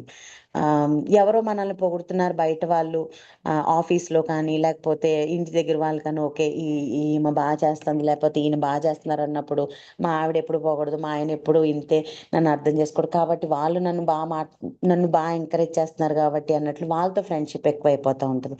So we have to set healthy boundaries. ఎంతవరకు అనేది ప్రతి దానికి ఒక లిమిట్ ఉంటుంది. తర్వాత be transparent with each other. ఎటువంటి పరిస్థితిలోనైనా సరే అండి, అది మనం మాట్లాడే ప్రతి మాట, ఎవరితో మాట్లాడుతున్నా కానీ, ఎవరితో మనం చాట్ చేస్తున్నా కానీ, ప్రతిదీ కూడా మన భర్త మన పక్కన నుంచున్నా, లేకపోతే మన భార్య మన పక్కన నుంచున్నా మనం చాట్ చేయగలగాలి. అలాంటి ఒక ట్రాన్స్పరెంట్ లైఫ్ని ఖచ్చితంగా మనం కలిగి ఉండాలి. ఒక మాట ఆదాముని అవ్వకి ఇచ్చినప్పుడు, సో ఆదాం నుంచి అవ్వని తీసినాక అక్కడ ఒక మాట చెప్తారండి దేవుడు. ఇక్కడ చూస్తే మనము మూడు రెండో అధ్యాయము ఆఖరిలో మనం చూస్తే 24 వచనము, సారీ 25 వచనం, రెండో అధ్యాయం 25 వచనం, ఆదికాండము ఏంటంటే, అప్పుడు ఆదామును అతని భార్యయు వారిద్దరూ దిగంబరులుగా నుండిరి, అయితే వారు సిగ్గు ఎరుగక నుండిరి. ఇక్కడ దాని అర్థం ఏంటి అని అంటే ట్రాన్స్పరెంట్ లైఫ్. వాళ్ళని ఒకరినొకరు చూసుకోగలిగారు అక్కడ. అంటే దాని అర్థం ఏంటి అని అంటే నా భర్తకు తెలియకుండా నా లైఫ్లో ఏముండకూడదు, నా భార్యకు తెలియకుండా నా లైఫ్లో ఏముండకూడదు అనేది మన యొక్క ఖచ్చితమైన డెసిషన్ అది ఉండాలి. కొన్నిసార్లు ఏం చేస్తూ ఉంటారు అని అంటే అవి తప్పు కాదు, కానీ కొన్నిసార్లు అలాంటప్పుడు తప్పు కానప్పుడు మన భార్య దగ్గర కానీ భర్త దగ్గర కానీ మనం ఆ చాట్స్ డైరెక్ట్గా చూపించలేనిది, అది తప్పు కాకపోయినా కానీ చూపించలేని ఆ యొక్క చాట్స్ కానీ, లేకపోతే ఆ యొక్క కమ్యూనికేషన్ కానీ మనకు అక్కర్లేదు. ఎందుకంటే అన్నిటికంటే ఇంపార్టెంట్ మన యొక్క లైఫ్లో మనకి భార్యాభర్తల సంబంధం. చాలాసార్లు ఎక్కువ చాటింగ్స్, ఎక్కువ వేరే వాళ్ళతో ఫోన్లు మాట్లాడడము, ఎక్కువ వేరే వాళ్ళతో ఇదిగా ఉండడం వలన ఒకవేళ భర్త ఫీల్ అవుతున్నాడు అనుకోండి, లేకపోతే భార్య ఫీల్ అవుతుంది, అది అక్కడితో కట్ చేయడం చాలా మంచిది. మనకి ఇంపార్టెంట్ మన ఫ్యామిలీ. ఓకేనా? ఫస్ట్ వాళ్ళ తర్వాతే ఏదైనా సరే. అది ఏమంటారు, అనుమానం తెచ్చే విధంగా ఏదైనా రిలేషన్షిప్ మన జీవితంలో ఉంటే అది తప్పు కాదు అని మనకు తెలిసినా అది కట్ చేయడానికి మనం వెంటనే ఇష్టపడాలండి. ఎందుకు అనంటే అవతల వాళ్ళకి ఒకసారి అనుమానం వచ్చాక మా ఆవిడ ఎవరితోటో మాట్లాడుతుంది. అది మంచి అంటే తప్పుగా కాదు మంచిగానే. కానీ బట్ స్టిల్ అర్థం అవ్వడానికి చెప్పడానికి ట్రై చేయండి. ఒకవేళ అర్థం చేసుకోవట్లేదా ఏం పర్లేదు. వి షుడ్ ఏంటనంటే సెట్ బౌండరీస్ టు దట్. అది తగ్గించడానికే మనం ప్రయత్నించాలి. ఎందుకంటే మన ఫ్యామిలీ డిస్టర్బ్ అవ్వకూడదు ఎప్పుడు కూడా. ఓకేనా? సో, అలాంటి ఏదైనా థింగ్స్ హైడ్ చేయడం కానీ, అలాంటివి ఉండకూడదు. ట్రాన్స్‌పరెంట్‌గా ఉండడం అనేది చాలా ఇంపార్టెంట్. దానివల్ల మనం యొక్క మ్యారేజ్‌ని ప్రొటెక్ట్ చేసుకోవాలి. సర్వ్ ఈచ్ అదర్ ఒకరినొకరు సర్వ్ చేసుకోవాలి. ఎట్లా? ప్రతి చిన్న చిన్న రెస్పాన్సిబిలిటీస్ ఏదన్నా ఉంటే, ఓకే. లెట్ అస్ డూ ఇద్దరం కలిసి చేసుకుందాము. లేకపోతే ఒకళ్ళకొకళ్ళు హెల్ప్ చేసుకుంటా. ఒకళ్ళకి బాలేదనుకోండి, వారికి కొంచెం కేర్ ఇచ్చి, "ఏం పర్లేదు ఈ రోజుకి నువ్వు పడుకో. నేను చూసుకుంటాను" అని ఒకళ్ళకొకళ్ళు హెల్ప్ చేసుకునే విధంగా స్ట్రెస్‌గా ఉన్నప్పుడు ఇంకా వచ్చి, "ఎందుకు నువ్వు ఇట్లా ఉన్నావు?" ఆఫీస్ నుంచి రాగానే ఒకవేళ స్ట్రెస్‌గా ఉన్నారనుకోండి, "నువ్వెందుకు ఇట్లా ఉన్నావు? మాట్లాడట్లేదు" అని కాదు. ఇంకా ఓకే. ఓకే. ఏదన్నా చేయగలిగి చక్కగా కొంచెం మాట్లాడతా మంచిగా ఏమైంది? ఒకవేళ చెప్పడం ఇష్టపడట్లేదు ఓకే. కాసేపు సైలెంట్‌గా ఉండడానికి ప్రయత్నించాలి తప్ప, నువ్వు ఇంతే అక్కడ ఇయన్నీ తీసుకొనొచ్చి ఇక్కడ పెడతావు ఆఫీస్‌లో అని అట్లా కాదు. సో, ఇది చాలా ఇంపార్టెంట్. తర్వాత ఒకళ్ళొకళ్ళ డ్రీమ్స్‌ని సపోర్ట్ చేసుకోవడం. అంటే ఒకవేళ కొన్ని కొన్ని సార్లు భార్యకు కొన్ని డ్రీమ్స్ ఉంటాయి. నేను ఇది చేయాలి, అది చేయాలి. భర్తకు కొన్ని డ్రీమ్స్ ఉంటాయి. ఇది చేయాలి. సో, ఒకళ్ళకొకళ్ళం మనం సపోర్ట్ ఇచ్చుకోవాలి ఖచ్చితంగా. అది రీచ్ అవ్వడానికి, ఆ గోల్స్ రీచ్ అవ్వడానికి రెస్పాన్సిబిలిటీస్ షేర్ చేసుకోవడము. తర్వాత కొన్ని కొన్ని సార్లు ఆ సపోర్టింగ్ ఫైనాన్షియల్ పరంగా సపోర్ట్ చేయడం గానీ, ఏదైనా సరే ఇప్పుడు ఫర్ ఎగ్జాంపుల్ చూడండి, భార్య ఏదన్నా మంచిగా చదువుకోవాలి ఎగ్జాంపుల్ చెప్తున్నా నేను. భార్య ఏదన్నా హైర్ స్టడీస్ చేసుకోవాలనుకుంటుంది. సో, భర్త ఇప్పుడు ఆమె డ్రీమ్ అది. ఆమె యొక్క గోల్ అది. సో, భర్త దానికి సపోర్ట్ చేసే విధంగా ఇప్పుడు ఆమె జాబ్ చేయట్లేదు. సో, ఫైనాన్షియల్‌గా నేను సపోర్ట్ చేస్తానమ్మా. నువ్వు చదువుకో, నువ్వు చేసుకో. నేను నీకు అన్ని విధాలుగా సహాయపడతా ఆ విధంగా. ఒకవేళ భర్త ఏదన్నా ఏదన్నా తీసుకోవాలనుకుంటున్నాడనుకోండి. ఏదన్నా త త అంటే ఇది ఒక గోల్ పెట్టుకొని అది తన దగ్గర మనీ లేవు ఫైనాన్షియల్‌గా. ఒకవేళ మన దగ్గర గోల్డ్ ఉంది. లేకపోతే మన దగ్గర ఏదైనా సేవింగ్స్ ఉన్నాయి. సో, అవి ఇచ్చి, ఓకే. ఇది నువ్వు చెయ్యి. నేను నీకు సపోర్ట్ చేస్తా. ఆ విధంగా మనం ఏంటంటే ఒకళ్ళకొకళ్ళం నాట్ ఓన్లీ ఫైనాన్షియల్ అన్ని విధాలుగా కూడా ఎమోషనల్‌గా సపోర్ట్ అన్ని విధాలుగా కూడా ఒకరినొకరు సపోర్ట్ చేసే విధంగా ఉండాలి. సో, అది మనం supporting and serve each other daily. తర్వాత కాన్‌ఫ్లిక్ట్స్ హ్యాండిల్ చేసే విధానం చాలా వైస్‌గా హ్యాండిల్ చేయాలి. ఇందాక నేను చెప్పినట్లు ఖచ్చితంగా రాత్రికే సెటిల్ చేసేసుకోవాలి. ఏదున్నా సరే రాత్రి పడుకునే బోయే ముందే సారీ చెప్పేసుకొని పడుకోవాలి. లేకపోతే మార్నింగ్‌కి ఏమవుద్దని చెప్పాను, అపవాదికి మనం చోటిచ్చినోళ్ళం. ఇంకా ప్రాబ్లమ్ ఎక్కువవుతది. రాత్రికి సెటిల్ చేసుకుంటే ఆ ఒక్క మాటతో ఏదనుకున్నామో అప్పటికప్పుడు దాంతో సెటిల్ అయిపోద్ది. రాత్రికి కనుక సారీ చెప్పుకోకుండా పడుకుంటే మార్నింగ్‌కి అదే చిన్న గొడవ ఎలా అవుతదో తెలుసా అండి? అన్నీ గుర్తు తెప్పించి సాతాను ఫస్ట్ నుంచి గుర్తు తెప్పిస్తాడు. వచ్చి పెళ్లి కాకముందు నుంచి కూడా మాట్లాడినవి కూడా అన్నీ తీసుకొచ్చి ఏం చేస్తాడంటే పెళ్లి కాకముందు మాట్లాడిందంటే పెళ్లి సెటిల్ అయ్యాక ఫోన్‌లో మాట్లాడతారు చూడండి. అక్కడి నుంచి ప్రాబ్లమ్స్ రైజ్ చేస్తాడు. ఇలా అన్నాడు కదా! ఆ రోజు నిన్ను ఇలా మాట్లాడారు కదా! సో, అవన్నీ గుర్తొచ్చాక మార్నింగ్‌కి అదేమవుద్దంటే పెద్ద కొండంత అవుతది. చిన్న రాయితో పోయేదాన్ని మనం కొండంత చేసుకోవద్దు. కాబట్టి దేవుడు ఏది చెప్పినా గాని మన మంచికే చెప్తారు. సెటిల్ ఇట్ నైట్ ఇట్‌సెల్ఫ్ ఓకేనా? ఇంకొకటేంటంటేనండి ప్రాబ్లమ్స్ వచ్చినప్పుడు సెటిల్ జేసుకోవాలి. రెండోదేంటంటే మనము చాలా సార్లు చాలా కుటుంబాల్లో ఎక్కడ ప్రాబ్లమ్ వస్తుందో తెలుసా? ప్రాబ్లమ్ వస్తది. కొట్టుకుంటారు, తిట్టుకుంటారు. ఎవరు గెలుస్తామనే దాని మీద ఫోకస్ చేస్తారు గానీ, ప్రాబ్లమ్‌కి సొల్యూషన్ ఏ విధంగా వస్తుందనేది కాన్సంట్రేట్ చేయరు. నేను గెలుస్తానా? నువ్వు గెలుస్తావా? నీది తప్పా? నాది తప్పా? అది ప్రూవ్ చేయాలి. ఇప్పుడు నేను తప్పు కాదు అని ప్రూవ్ చేయడానికి ట్రై చేస్తారు గానీ, అసలు వచ్చిన ప్రాబ్లమ్ ఏంటి? దానికి సొల్యూషన్ ఎట్లా ఎతకాలో అది పక్కన పెట్టేస్తారు. అసలైన పాయింట్ పక్కన పెట్టేసి గెలిచే ఇదిలో ఉంటారు. కాబట్టి అది ఎప్పుడైనా గుర్తుపెట్టుకోండి అది సాతాను నుంచొచ్చేది. ఎవరు గెలవడం అనేది సరే ఇప్పుడు ఫర్ ఎగ్జాంపుల్ నీ భర్తే గెలిచాడనుకుందాం, నీ భార్య గెలిచిందనుకో ఎవరు నీ ఫ్యామిలీయేగా, నీ వాళ్ళేగా, నీ సొంత భార్యాభర్తలంటే ఏక శరీరం అంటండి. కాబట్టి ఎవరు గెలిచినా, భార్య గెలిచినా, భర్త గెలిచినా ఓకే. సారీ ఈసారికి నేనే తప్పనుకుంటా అయితే అనేయడం వల్ల ప్రాబ్లమ్ ఏం లేదు. మనల్ని మనం ఎలా ప్రేమించుకుంటామో, అలానే మన స్పౌస్‌ని అంటే మన భార్యని, భర్తని అలానే మనం ప్రేమించాలి. కాబట్టి ఫోకస్ ఆన్ ప్రాబ్లమ్ సాల్వింగ్. ఇట్లా గొడవలు వచ్చినప్పుడు ఎవరు గెలుస్తారు, ఎవరు ఓడిపోతారు కాదు. ప్రాబ్లమ్ మన ఇద్దరం కలిసి ఎలా సాల్వ్ చేయగలం అనేది ఎక్కువ ఫోకస్ చేయాలి. తర్వాత సారీ చెప్పడానికి మనం వెనకాడకూడదు. ఎవరైనా సరే అది ఫస్ట్. ఒక మాట చెప్పనా, అక్కడ ఒకవేళ ఓడిపోవచ్చేమో, ఒకవేళ తప్పు చేయకపోయినా సారీ చెప్పాలన్నా నేను అని అనుకుంటే అక్కడ ఓడిపోవచ్చేమో, కానీ దేవుని దృష్టిలో ఎప్పుడు కూడా వాళ్ళే గెలుస్తారండి. అది ఎప్పుడు గుర్తుపెట్టుకోండి. గొడవ వచ్చినప్పుడు ఎవరు సారీ చెప్తారో, ఎవరు ఫాస్ట్గా సారీ చెప్పి ఎవరు ముందు అపాలజీ అడుగుతారో, they are great in the sight of God. కాబట్టి మనం దేవుని దృష్టిలో గొప్పగా ఉండాలనుకుంటున్నామా, లేదు నేను ఇప్పుడు తగ్గిపోతాను, నా ఈగో హర్ట్ అవుతుంది అనుకుంటే మన ఇష్టం. మనం దానికి ఎవరు ఏం చేయలేం. కాబట్టి ఎవరు ఫాస్ట్గా అపాలజీ అడుగుతారనేది ఇంపార్టెంట్. సో ఎవరం కరెక్ట్ అనేది ప్రూవ్ చేసుకునే దానికంటే ఇద్దరం కలిసి ఇంట్లో పీస్ అనేది ఇంపార్టెంట్ అనేది మనం గుర్తుపెట్టుకోవాలి. తర్వాత ఎప్పుడు కూడా సంతోషంగా ఉండడానికి ట్రై చేస్తూ ఉండాలి. ఇంట్లో ఎప్పుడు జాయ్ఫుల్ సిచ్యుయేషన్ అనేది క్రియేట్ చేస్తూ ఉండాలి. ఇద్దరు కలిసి మంచి క్వాలిటీ టైంని స్పెండ్ చేయాలి. తర్వాత కంపల్సరీ చెప్పాను కదా, 10 నిమిషాల రూల్ అయితే ఖచ్చితంగా అది. అప్పుడే మనం హ్యాపీగా ఉండగలమని. అన్నీ మర్చిపోయి నవ్వుకోండి. మ్యారేజ్ అయిన కొత్తలో ఎలా నవ్వుకునే వాళ్ళు, ఎలా మాట్లాడుకోవడానికి ట్రై చేసి మాట్లాడటానికి ఉత్సాహపడేవాళ్ళు. అదే విధంగా ఎవ్రీడే కనుక ఒక 10 మినిట్స్ మనం మెయింటైన్ చేసుకోగలిగితే లైఫ్ లాంగ్ మన మ్యారేజ్ని మనం హెల్దీ వేలో, తర్వాత అలానే హ్యాపీగా ఉండనివ్వచ్చు.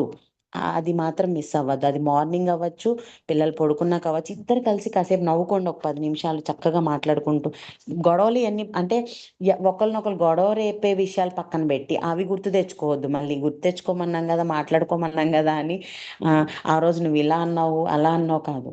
అవన్నీ పక్కన పెట్టి ఏవైతే మిమ్మల్ని ఎక్కువ హ్యాపీగా ఉంచినాయో ఆ విషయాల గురించి మాట్లాడుకోవడానికి ట్రై చేయండి. ఇద్దరు ఒక 10 నిమిషాలైనా సంతోషంగా నవ్వుకోవడానికి ట్రై చేయాలి. ఓకేనా?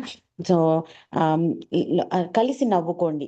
సరే ఏదో ఒక చిన్న విషయాల గురించి మాట్లాడుకుంటూ చక్కగా ఇద్దరు సంతోషంగా అంటే ఏదో ఒక సిచ్యువేషన్స్ ఉంటాయి కదా బాగా ఎంజాయ్ చేసి ఎక్కడికన్నా మ్యారేజెస్కి వెళ్ళినప్పుడు, లేకపోతే ఏదన్నా ఇంట్లో వాళ్ళని కలిసినప్పుడు ఏదో చిన్న చిన్న మూమెంట్స్ ఉంటాయి కదా సంతోషమే, అవి గుర్తు తెచ్చుకొని చక్కగా నవ్వుకోవడానికి ట్రై చేయాలి. తర్వాత చిన్న చిన్న విషయాలు కూడా చాలా జాయ్ఫుల్గా సెలబ్రేట్ చేసుకుంటూ ఉండాలి. సో ఇద్దరు కలిసి వాకింగ్ చేయడం, తర్వాత ఇద్దరు కలిసి టీ తాగుతూ మాట్లాడుకొని, టీ తాగమండి మేము హెల్దీ అని అనుకుంటే పోనీ ఇద్దరు కలిసి అలా కూర్చొనైనా మాట్లాడుకోండి. సో దాన్ని బట్టి ఒక స్ట్రాంగ్ కనెక్షన్ని బిల్డ్ చేసుకున్న వాళ్ళం అవుతాం. ఎప్పుడు కూడా సంతోషంగా ఉండడానికి ట్రై చేస్తూ ఉండాలి. దాన్ని బట్టి పిల్లలు కూడా చాలా హ్యాపీగా ఉంటారనమాట. రోల్స్ ఇన్ మ్యారేజెస్ ఏంటి? రోల్స్ దీని ముందు ఇంకొకటి ఉందండి. అది కూడా చాలా ఇంపార్టెంట్. ఇందాక నేను చెప్తూ ఆగాను కదా, ఏంటి అంటే రిలేషన్షిప్ విత్ ఇన్ లాస్. ఈ రోజుల్లో చాలా గొడవలు ఎక్కువ మేము మాట్లాడుతున్నప్పుడు ఎవరితోనన్నా ఇవే ఎక్కువ వస్తున్నాయి. ఏంటంటే మేమిద్దరం ఉన్నప్పుడు బాగానే ఉంటామండి, చక్కగా సంతోషంగా ఉంటాము. సడన్గా ఎప్పుడైతే మా ఇన్లాస్ ఎంటర్ అవుతారో, మా అత్తమామలు ఎంటర్ అవుతారో ఏదో ఒక విషయంలో మా ఇద్దరు గొడవలు వస్తూనే ఉంటాయి అని చాలా మంది దగ్గర చెప్పడం విన్నాం. అది మనకు మనమే చాలా జాగ్రత్తగా హ్యాండిల్ చేసుకోవాలి. మొన్న ఒకళ్ళు చెప్తా ఉన్నారు. ఏంటంటే ఇద్దరం కూర్చుంటాము. ఒకళ్ళని కౌన్సిల్ చేయడానికి ట్రై చేస్తున్నాం మేము. సో వాళ్ళ దగ్గర వచ్చిన ఆన్సర్స్ అనమాట ఇవి. ఏంటి అంటే అర్థం చేసుకోవడానికి ట్రై చేయండి అని చెప్పేసి చెప్తా ఉన్నప్పుడు, అసలు మేమిద్దరం చాలా హ్యాపీగా ఉంటాం, చాలా జాలీగా ఉంటాం, చక్కగా మాట్లాడుకుంటాము, అన్ని డెసిషన్స్ కూడా చక్కగా కూర్చొని తీసుకుంటాం. అప్పుడు దాకా ఎంత హ్యాపీగా ఉంటుందో life. Within a moment అంటే అలా కూర్చొని అప్పుడే డెసిషన్ తీసుకుంటాం, చాలా సరదాగా మాట్లాడుకుంటాం. జస్ట్ నెక్స్ట్ మూమెంట్లో ఏమవుద్దంటే మా ఇన్లాస్ నుంచి ఫోన్ వస్తుంది, మా ఆవిడకి లేకపోతే మా హస్బెండ్కి, ఈ విషయాలు అనమాట. సో వస్తుంది, వాళ్ళు ఇది ఇట్లా కాదు అట్లా కదా, నువ్వు ఇట్లా చేస్తావు అని అంటారు. అంతే, ఇంకా వెంటనే మొత్తం అక్కడ ఉన్న అట్మాస్ఫియర్ అంతా చేంజ్ అయిపోద్ది. లేదు మా అమ్మ వాళ్ళు ఇట్లా అన్నారు కాబట్టి ఇట్లానే చేయాలి. అప్పుడు దాకా సంతోషంగా ఉన్న అట్మాస్ఫియర్ అంతా కూడా ఒక్కసారి చేంజ్ అయిపోతుంది. ఎందుకంటే ఇప్పుడు డెసిషన్స్ ఎవరు తీసుకోవాలి? దేవుడు చెప్తున్నాడు. ఇక్కడ చూడండి, మనము అదే ఆదామవ్వ దగ్గర చూస్తే విడిచిపెట్టాలి, హత్తుకోవాలి. విడిచిపెట్టడం అని అంటే తీసుకెళ్ళి ఓల్డ్ ఏజ్ హోమ్‌లో పెట్టడమో, లేకపోతే వాళ్ళతో అసలు మాట్లాడకుండా ఉండడం అనేది కాదు ఇక్కడ దేవుని యొక్క మీనింగ్, లేకపోతే బైబిల్ చెప్తున్న మీనింగ్. కానీ ఒక బౌండరీ ఉండాలి. ఓకేనా? డెసిషన్స్ అనేది ఎప్పుడు కూడా భార్యాభర్తలే తీసుకోవాలి. తర్వాత అత్తమామలకి ఏంటంటే సజెషన్స్ అడగొచ్చు మనం. మనం చిన్నవాళ్ళం ఒకవేళ తేల్చుకోలేకపోతున్నాం. ఇది ఎట్లా చేస్తే బావుండండి, లేకపోతే ఎట్లా చేస్తే బావుండు డ్యాడీ, మమ్మీ అని అడగొచ్చు కానీ, వాళ్ళ డెసిషన్స్ మన లైఫ్‌లో ఎప్పుడు కూడా ఫైనల్ కాకూడదు. పెళ్ళయ్యాక మనం ఒక కొత్త ఫ్యామిలీని క్రియేట్ చేసుకున్నాము. దేవుడు మనకొక కొత్త ఫ్యామిలీని క్రియేట్ చేశాడు. ఇప్పుడు మనిద్దరి మధ్యలో ఇంపార్టెంట్ అక్కడ. మ్యాటర్ అనేది. మనిద్దరి మధ్యలో డెసిషన్ ఇంపార్టెంట్. మా అమ్మని అడిగి చెప్తాను, లేకపోతే మా నాన్నని అడిగి చెప్తాను. భార్య అనకూడదు ఆ మాట, భర్త అనకూడదు. నా భర్తని అడిగి చెప్తాను, నా భార్యని అడిగి ఇంపార్టెంట్ ఒపీనియన్ ఎవరిది అనంటే decision making, final decision making ఎవరిది అనంటే భార్యాభర్తలదే. కాబట్టి సజెషన్స్ ఇస్తారు చాలా. నిజంగా అండి ఇది నేను చాలా బాధతో చెప్తున్న మాట. ఎందుకంటే మేము కౌన్సిల్ చేసిన కొంతమందిలో ఇదే ఎక్కువగా చూసాం మేము. ఒకసారి జస్ట్ నేను ఒక ఎగ్జాంపుల్ అది షేర్ చేసుకోవాలనుకుంటున్నాను. ఇదే ఎవరినైతే మేము కౌన్సిల్ చేస్తున్నాం వాళ్ళ లైఫ్‌లోనే ఒక చిన్న సంఘటన జరిగినప్పుడు ఏం జరిగింది అనంటే అబార్షన్ అయింది. ఆ సిస్టర్‌కి. అబార్షన్ అయినప్పుడు ఆల్రెడీ వీళ్ళ లైఫ్‌లో వీళ్ళిద్దరూ హ్యాపీగానే ఉండేవాళ్ళు. వాళ్ళ అత్తమామల విషయంలోనే వీళ్ళకెప్పుడు కూడా డెసిషన్స్ తీసుకోవడానికి వాళ్ళ మీద ఎక్కువ ఆధారపడతా ఉండేవాళ్ళు. సరే అబార్షన్ అయింది. ఇప్పుడు అబార్షన్ అవ్వడంలో ఎవరు తప్పండి? ఎవరి తప్పుండదు. అది నేనేం చేశానని ఆలోచించుకుంటాం. కానీ ఒకటి గుర్తుపెట్టుకోండి, గర్భఫలం అనేది యెహోవా ఇచ్చు బహుమానం. ఓకేనా? అది అబార్షన్ అయ్యింది అనంటే చాలా సార్లు పక్కనోళ్ళొచ్చేసి "నువ్వేదో తిన్నావు, నువ్వేదో చేసావు" అని భార్యనంటారు. లేకపోతే "నువ్వు సరిగ్గా చూసుకోలేదు, నువ్వు సరిగ్గా కేర్ చేయలేదని" భర్తనంటారు. ఇవన్నీ కాదు. దేవుడు ఉంచాలి అనుకుంటే ఏ విధంగా చేతనైనాను దాన్నుంచుతాడు. కాదు అనుకుంటే మనం ఎవరం ఆపాలన్నా అది ఆగదు. ఓకేనా? అది మనం ఎప్పుడు గుర్తుపెట్టుకోవాలి మన లైఫ్‌లో. ఓకేనా? సో, ఇలాంటి టైంలో వాళ్ళ లైఫ్‌లో ఇట్లాంటి సిట్యుయేషన్ వచ్చినప్పుడు ఇదే ఫ్యామిలీ నిజంగా నాకు చాలా బాధ అనిపిచ్చింది. అబార్షన్ అయ్యిందన్న విషయం వాళ్ళ పేరెంట్స్‌కి చెప్పడానికి చాలా భయపడిపోతున్నారు. ఎందుకు అనంటే, ఇప్పుడు నీ భర్త సరిగ్గా చూసుకోలేదు అని మా పేరెంట్స్ తిడతారు. లేకపోతే ఏమంటారు అంటే ప్రతీదీ నింద ఇంకా అంతే కదా! ఇప్పుడు ఆత్మావళ విషయంలో ఏం జరుగుతుంది? నీ భార్య తల్లిదండ్రులైతే ఏమంటారు? నీ భర్త ఇలా చూసుకున్నాడు అందుకే సరిగ్గా చూసుకోలేదు అని వాళ్ళంటారు. వీళ్ళేమంటారు? నీ భార్య సరిగ్గా ఉండలేదు. ఏంటి ఏది పడితే అది తినేసుండుంటది, ఏదో చేసుండుంటది అని వీళ్ళంటారు. కాబట్టి వీళ్ళిద్దరి మధ్యలో ఇప్పుడు చూడండి ఆలోచించండి. చెప్పడానికి భయపడుతున్నారు. ఎందుకు అంటే ఇప్పుడు మీ ఆయన లేడు ఇక్కడ ఊర్లో అందుకే ఇట్లా జరిగింది అని అంటారు. నాకప్పుడు నిజంగా ఎంత బాధ అని ఒక పక్కన కోపమొస్తా ఉంది. జరుగుతున్న సిట్యుయేషన్ ఏంటక్కడ? నువ్వు ఆలోచిస్తున్న ఆలోచన ఏంటి? అప్పుడు నేనొక మాట అన్నాను. అంటే ఇంక నేను చాలా బాధతోటే అనేసాను. ఏంటి అనంటే నాకిప్పుడు ఫోను చేయాలంటే భయమేస్తుంది సిస్టర్ అనంటే నేనన్నా చేయమాకండి. ఒక వారం దాకా మాట్లాడొద్దు మీరని జెప్పా. మరి ఆలోచించండి. వాళ్ళని ఒక ప్రాబ్లమ్‌లో ఉన్నప్పుడు సొల్యూషన్ రావాలి. లేకపోతే వాళ్ళు దాని నుంచి బయటికి రావాలి తప్ప, ఇంకా ప్రాబ్లమ్ ఎక్కువ చేసే వరకు ఎప్పుడు కూడా ఇన్‌లాస్ ఉండకూడదు కదా! సో, అలాంటి సిట్యుయేషన్స్ ఉన్నప్పుడు వి షుడ్ సెట్ బౌండరీస్. అది ఆమెకు తెలుసు అర్థమయింది గదా! ఇది కాదు. మా వాళ్ళ వల్ల నేను ఈ రిలేషన్ దెబ్బతింటుంది నా భర్తతో నాకు అనుకున్నప్పుడు ఏం చేయాలి? బౌండరీ సెట్ చేయాలి. వారానికోసారి మాట్లాడండి అని జెప్పా. నేనదే జెప్పా. ఎందుకంటే ఈవెన్ ఎక్కువ మాట్లాడడం గూడా మంచిది గాదు. ఎవరి పేరెంట్స్‌తోనైనా ప్రతీదీ ఇక్కడ ఏం జరుగుతుంది అంటే ఒకవేళ నిజంగా వాళ్ళు మంచి సలహాలిస్తంటే ఓకే. నేను కాదనను. అది ఎప్పుడైనా సలహా గుర్తుపెట్టుకోండి. భార్యాభర్తల మధ్యలో గొడవొచ్చేటట్లు సలహా ఉండకూడదు. ఒకవేళ అలాంటియి ఉంటున్నాయా? వెంటనే బౌండరీ సెట్ చేసుకోవడం మంచిది. ఆళ్ళు మంచోళ్ళే. మన పేరెంట్సే మన మంచి ఆలోచిస్తారు. కానీ నేను చెప్పేదేంటి అనంటే, మన కుటుంబంలో గొడవలు తెచ్చే విధంగా ఏ మంచి ఒపీనియన్ అయినా సరే, అది మనం ఫస్ట్ ఫస్ట్ మన ప్రిఫరెన్స్ ఎవరికివ్వాలి అనంటే మన స్పౌస్‌కి. ఓకేనా? అన్నీ వినాలి మనం చె చెప్పేది. కానీ మనం ఇక్కడ రియాక్ట్ అయ్యేదనేది మన దాన్ని బట్టి ఉంటది. ఓకేనా? సో, నాకప్పుడు చాలా బాధ అనిపించి అన్న ఒక వారం రోజులు మాట్లాడమాకండి అయితే మీ మమ్మీ డ్యాడీ వాళ్ళతో అన్నాను. సో, అలా ఏంటి అనంటే తెలుసు. వాళ్ళ వల్ల మాకు ప్రాబ్లమ్స్ వస్తున్నాయని తెలిసి కూడా we should not encourage that. ఓకేనా? సో, అది మనం బౌండరీ సెట్ చేసుకోవాలి. వాళ్ళనెప్పుడు మనం లవ్ చేయాలి, రెస్పెక్ట్ ఇవ్వాలి. మన ఇన్‌లాస్‌కి తల్లిదండ్రులకి రెస్పెక్ట్ ఇవ్వాలి. భర్త తల్లిదండ్రులకి రెస్పెక్ట్ ఇవ్వాలి. వాళ్ళని ప్రేమించాలి. కానీ ఎంతవరకు అని అంటే, వాళ్ళు ప్రతిదీ మన లైఫ్‌లో డెసిషన్స్ తీసుకుంటున్నప్పుడు వి షుడ్ అది ఒకళ్ళకొకళ్ళం మనం మాట్లాడుకొని దాన్ని సెట్ చేసుకోవాలి. ఓకే. ఇది బాధ అనిపిస్తుందండి ఇట్లా ఉంటున్నప్పుడు. లేకపోతే ఇది బాధ అనిపిస్తుందమ్మా ఇట్లా ఉండొద్దు అని చెప్పుకొని ఒకళ్ళకొకళ్ళు ఇది చేసుకోవాలి. తర్వాత ఇంకొకటి కొన్నిసార్లు ఒకవేళ ఇన్‌లాస్‌తో ఉంటున్నారనుకోండి. అక్కడ కూడా ఒక చిన్న మాట నేను చెప్పాలనుకుంటున్నాను. ఇన్‌లాస్‌తో కలిసి ఉన్నప్పుడు కొన్నిసార్లు ఏమవుద్దనంటే వాళ్ళ హ్యాబిట్స్ వేరుంటాయి. మన హ్యాబిట్స్ వేరుంటాయి. దూరం ఉన్నప్పుడు ఎవరమైనా మంచిగా ఉంటాము. అప్పుడప్పుడు కలవడం గాబట్టి అత్తయ్య బావున్నారా? మామయ్య బావున్నారా? అని అనుకుంటారు. ఎవరైనా సరే అండి. కానీ దగ్గరున్నప్పుడు మళ్ళీ ఆ రిలేషన్స్‌లో చేంజెస్ వచ్చేస్తాయి. ఎందుకు అంటే, ఇప్పుడు చూడండి వాళ్ళే ఒక 40, 50 సంవత్సరాల నుంచి ఒకే అలవాటు. మనది ఇటు పక్క నుంచి వచ్చినోళ్ళకి ఒక 25 సంవత్సరాల నుంచి డిఫరెంట్‌గా పెరిగొచ్చాము. అవునా? సో, ఈ 2 ఒకేసారి కలిసేటప్పుడు చాలా అనర్థాలు జరుగుతాయి. అది కామన్ ప్రాబ్లమ్ ఎవ్వరి లైఫ్‌లోనైనా. అది మీ ఒక్క కుటుంబంలో రాదు, నా ఒక్క కుటుంబంలో రాదు. ప్రతి ఒక్క లైఫ్‌లో కలిసున్నోళ్ళ దగ్గర చెప్తున్నాను. అప్పుడప్పుడు కలిసినోళ్ళ దగ్గరైనా ఆ కొన్ని రోజుల్లోనే అట్లాంటి గ్యాప్స్ ఒస్తాయి.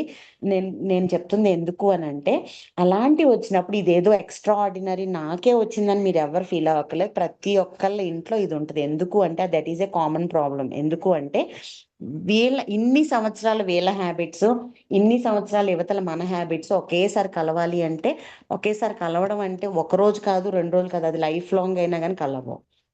ఎందుకంటే అంత డిఫరెంట్ యాక్టివిటీస్ ఉంటాయి. కాబట్టి ఆ టైంలో ఒక చిన్న సింపుల్ ఫార్ములా చెప్తాను. నేనేదైతే అప్లై చేసుకున్నానో లైఫ్‌లో దేవుడు నాకు నేర్పించిన విషయాన్ని నేను చెప్తున్నా కరోనా టైంలో. ఒక చిన్నది గుర్తుపెట్టుకోండి కలిసున్నప్పుడు. ఓకే. ఇప్పుడు నేనిక్కడున్నానా? సరే. వాళ్ళు ఆల్రెడీ సంవత్సరాల నుంచి ఆ హ్యాబిట్స్ ఉన్నాయి వాళ్ళకేంటి అనంటే ఇది ఇలానే చేయాలి, అది అలానే ఓకే. ఇక్కడున్నప్పుడు నేను అలానే చేస్తాను. నాలాగే నేను ఉండాలని నేనెందుకు అనుకోవాలి? సరే అక్కడున్న కొన్ని రోజులు నేను వాళ్ళలా ఉంటాను గదా! వాళ్ళకెలా ఇష్టమో అలానే ఉంటాను గదా! తర్వాత నా ఇంటికెళ్ళాక నా ఇష్టం. నేనెలా ఉండాలి? ఇప్పుడు నా హ్యాబిట్స్ ఏంటో నేనుంటాను. కానీ అక్కడున్నప్పుడు నేను ఇలానే ఉంటాను, నేను మార్చుకోను అని గొడవలు పడే కంటే అండి, ఒక చిన్న ఇదిని ఫాలో అయితే ఓకే. కొన్ని రోజులు. ఆ కొన్ని రోజులు వాళ్ళు మన ఇంటికొచ్చినప్పుడైనా, లేతే మనం వాళ్ళ ఇంటికెళ్ళినప్పుడైనా, అలాంటి పరిస్థితులొచ్చినప్పుడు ఓకే. Let it be. కొన్ని రోజులే గదా! ఏమైందంట నేనలా ఉంటే? ఇప్పుడు ఇది చేయొద్దన్నారా? ఓకే. మీకిష్టం లేదా? ఓకే. డన్. ఇది చెయ్యొద్దు. ఓకే.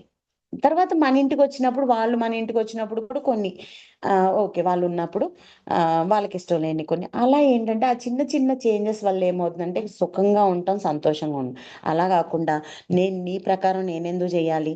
నా ఇష్టం, నా ఇల్లు లేకపోతే నేనెలా నేర్చుకున్నానో అలానే వస్తా. మీలోకి నేనెందుకొస్తాను అని ఆలోచిస్తే ఇద్దరు తగ్గకపోతే ఏమవుద్దో తెలుసా అండి? గొడవలే. ఆ కుటుంబం ఎప్పుడు గూడా సంతోషంగా ఉండలే. ఇప్పుడు ఆలోచించండి 'రూతు, నయోమి' విషయంలో ఎవరు ముందుకు రాకపోయినా అది ఇంకా సజావుగా సాగేది గాదు గదా! ఫస్ట్ స్టెప్ ఎవరేసారు? నయోమి. "అయ్యో! మీరెందుకమ్మా రావడం? మీరుండండి" అనని. ఆ ప్రేమ చూసి రూత్ ఏం జేసింది? "లేదు లేదు అత్తయ్య అట్లా అనొద్దు. నేను నీతో పాటొస్తాను. నువ్వెక్కడికెళ్తే అక్కడికొస్తాను. నువ్వు చచ్చిపోయిన చోటే చనిపో." ఆలోచించండి ఎవరో ఒకళ్ళు ఫస్ట్ స్టెప్ ఎయ్యాలి. ఒకవేళ అత్తగారు ఎయట్లేదనుకోండి, కోడలుగా ఎయ్యండి. లేకపోతే అటువైపు అబ్బాయిలైనా కొన్నిసార్లు అబ్బాయిల లైఫ్‌లో గూడా ఇట్లాంటియి ఉంటాయి అత్తమామల విషయంలో. సో, నేననేది ఏంటి అనంటే, మన కుటుంబం హ్యాపీగా ఉండాలి అంటే ఎయిదర్ వాళ్ళెయకపోతే మనమే ఏద్దాం ఆ స్టెప్పు. ఆ స్టెప్ ముందుకు వేయడం వల్ల అవతల స్టెప్ ఖచ్చితంగా మనం ఒక స్టెప్ ముందుకేస్తేనండి వాళ్ళేమంత ఆహ్, కఠోరంగా ఉండరు. ఖచ్చితంగా వాళ్ళు గూడా ఒక స్టెప్ ముందుకేస్తారు. కాబట్టి ఆ ఫ్యామిలీ హ్యాపీగా ఉంటది. ఆ ఒక్క చిన్న ఫార్ములా గుర్తుపెట్టుకోండి. దేవుడు నాకు నేర్పించింది, నేను నేర్చుకున్న ఫార్ములా ఏంటి అంటే, వాళ్ళ దగ్గర ఉన్నప్పుడు ఓకే. వాళ్ళకిష్టం ఇట్లనా? ఓకే. అలానే ఉందాం. ఆ కాసేపు అట్లా ఉండడం వల్ల నష్టమే వచ్చింది మనకి. మనకేం జీవితంలో వస్తున్న నష్టం లేదు గదా! సో, అలా ఉండడం వల్ల హెల్తీ రిలేషన్‌షిప్స్ కలిగి ఉంటాము. ఒకటి వాళ్ళ ఇన్వాల్వ్‌మెంట్ ఎంతవరకు అంటే మనకు తెలియాలది. మన డెసిషన్ మేకింగ్ అనేది ఎప్పుడైనా వైఫ్ అండ్ హస్బెండ్ వాళ్ళు ప్రతిదీ మన లైఫ్‌లో తీసుకునేటట్లు ఉండకూడదు. రెండోది ఏంటి మనం వాళ్ళతో పాటు ఉన్నప్పుడు వాళ్ళని లవ్ చేయాలి, రెస్పెక్ట్ ఇవ్వాలి. 2 మనం మర్చిపోకూడదు. అదెలా అంటే మన ఇష్టాల్ని కొన్నిసార్లు కొన్ని రోజులు వాళ్ళున్నప్పుడు ఓకే. వాళ్ళ దగ్గరికి మనం వెళ్ళినప్పుడు ఓకే. వాళ్ళ ప్రకారం జీవించడం వలన తప్పు లేదు. ఓకేనా? సో, అది జ్ఞానం కలిగి మనం నడుచుకోవడం అనేది చాలా ఇంపార్టెంట్ అనేది మనం చూస్తాం. రోల్స్ ఆఫ్ ఇది ఆల్రెడీ మనకు తెలుసు. ఏంటంటే హస్బెండ్ ఏం చేయాలి? సాక్రిఫిషియల్‌గా లవ్ చేయాలి. ఏంటంటే క్రీస్తు ఏ విధంగా అయితే సంఘాన్ని ప్రేమించాడో, మచ్చలు ముడతలు ఎటువంటివైనా ఉన్నప్పటికీ యేసుక్రీస్తు ప్రభువారు ఏ విధంగా అయితే సంఘాన్ని ప్రేమించారో, స్టిల్ ప్రేమిస్తున్నారో, అదే విధంగా భర్త భార్యని ప్రేమించాలి. ఎలాంటోళ్ళైనా సరే భార్య ఒకవేళ మా తిడతా ఉందా, లేకపోతే నీకు లోబడట్లేదా, ఏదున్నా సరే ఆ విధంగా మలుచుకోవడానికి అంత సాక్రిఫిషియల్ లవ్ అనేది అవసరం. ఇప్పుడు సంఘం ఏమన్నా మంచిగా, మన అందరం ఏమన్నా మంచిగా ఉన్నామండి యేసుక్రీస్తు ప్రభువారి మాటలు వింటాం, ఎంత మనం వ్యతిరేకంగా ప్రతిరోజు ఎన్ని మాటలు మనం వ్యతిరేకంగా మాట్లాడతాం, ఎంత ఆయన బాధపెడతాం, స్టిల్ ఆయన మనల్ని ప్రేమిస్తానే ఉన్నాడు. అదే విధంగా భర్త భార్యని ప్రేమిస్తూ ఉండాలి. వాళ్ళని స్పిరిచువల్గా లీడ్ చేయాలి, ప్రొటెక్ట్ చేయాలి, వాళ్ళకి కావాల్సినవి ప్రొవైడ్ చేయాలి. తర్వాత వైఫ్గా భర్తకి రెస్పెక్ట్ ఇవ్వాలి. రోల్స్ ఏంటి అని అంటే రెస్పెక్ట్ ఇవ్వాలి, తర్వాత సపోర్ట్ చేయాలి అన్ని విషయాల్లో. తర్వాత జ్ఞానంతో కుటుంబాన్ని కట్టుకోవాలి.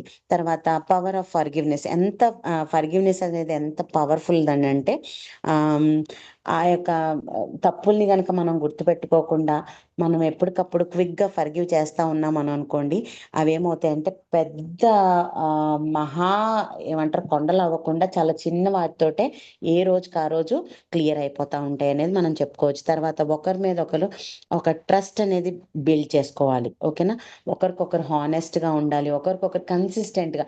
ఈరోజు నవ్వుకున్నాము సంతోషంగా 10 నిమిషాలు, మళ్ళీ ఒక వారం రోజుల దాకా కనిపించరు. Consistency important. ఏంటి అని అంటే ప్రతిరోజు ఒకటి ఒకటి పెట్టుకోవాలి, రాసుకొనైనా పెట్టుకుందాం. ఏంటంటే మన ఇద్దరం కలిసి టైం స్పెండ్ చేసేది చాలా ఇంపార్టెంట్.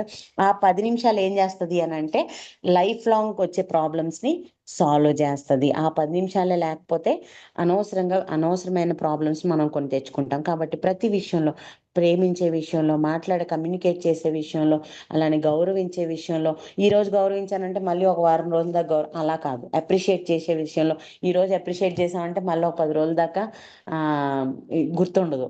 అలా కాకుండా సో ఆ విధంగా ఒకరికొకరు ప్రామిసెస్ గుర్తుంచుకుంటూ ట్రస్ట్ బిల్డ్ చేసుకోవాలి. హార్మోని ప్రతిదీ కూడా కలిసి ప్లాన్ చేయాలి.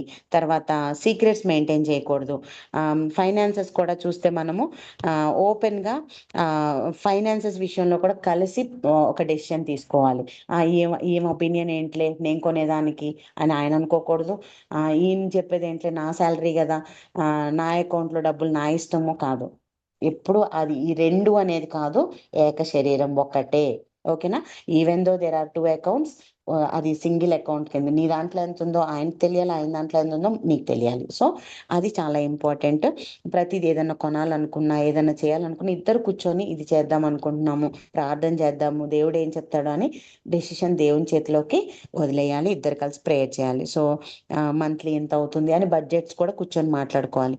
ఇంటిమసీ ఇన్ మ్యారేజ్, ఇమోషనల్గా కనెక్ట్ అవ్వాలి, ఫిజికల్ కనెక్షన్ అనేది ఇంపార్టెంట్. తర్వాత క్వాలిటీ టైం అనేది చాలా వీటన్నిటికీ మించండి, వీటన్నిటిలో కూడా గాడ్ అట్ ద సెంటర్.